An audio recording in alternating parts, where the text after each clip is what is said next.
ایک ساتھی نے سوال پوچھا ہے کہ اگر زکوٰۃ کی رقم چوری ہو جائے تو اس سے زکوٰۃ ادا ہو جاتی ہے یا نہیں؟ کچھ لوگ کہتے ہیں کہ اگر زکوٰۃ کی رقم چوری ہو جائے تو اس سے آدمی کا صدقہ نکل جاتا ہے، زکوٰۃ ادا ہو جاتی ہے، کیا یہ بات درست ہے؟ برائے مہربانی رہنمائی فرما دیں۔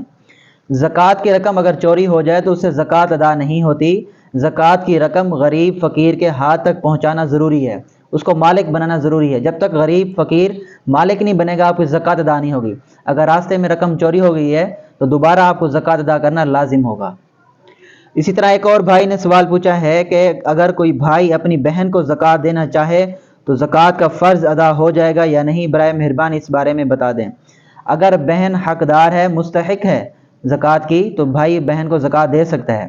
اسی طرح اگر کوئی بھائی مستحق ہے، بہن بھی اس کو زکوٰۃ دے سکتی ہے، کوئی حرج نہیں ہے اس میں۔ زکوٰۃ صرف اپنے ماں باپ کو نہیں دے سکتا آدمی، اپنے ماں باپ کو زکوٰۃ دینا جائز نہیں ہے۔ باقی بھائی بہن کو دینا چاہے، بہن بھائی کو دینا چاہے، اپنے چچا کو دینا چاہیں، ماموں کو دینا چاہیں، باقی رشتہ داروں کو دینا زکوٰۃ جائز ہے۔ زکوٰۃ کے بارے میں یہ مسئلہ ذہن نشین فرما لیں، زکوٰۃ چاہے آپ کسی رشتہ دار کو دے رہے ہیں یا رشتہ دار کے علاوہ کسی اور کو دے رہے ہیں، اس میں یہ بات ذہن نشین فرما لیں کہ مستحق ہو وہ آدمی۔ اگر آپ کا رشتہ دار یا جس کو آپ زکوٰۃ دے رہے ہیں وہ مستحق نہیں ہے تو آپ کی زکوٰۃ ادا نہیں ہوگی۔ پھر مستحق کس کو کہتے ہیں؟ مستحق اس شخص کو کہتے ہیں جس کی ملکیت میں 52.5 تولہ چاندی کے برابر مالیت نہ ہو۔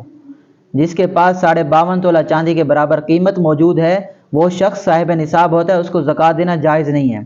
جس شخص کے پاس 52.5 تولہ چاندی کے سے کم رقم موجود ہے یا ہے ہی نہیں تو اس کو آپ زکوٰۃ دے سکتے ہیں، چاہے وہ آپ کا رشتہ دار ہو ماں باپ کے علاوہ، چاہے آپ کا کوئی رشتہ دار ہو یا کوئی اور آدمی غریب ہے، اس کو آپ دے سکتے ہیں۔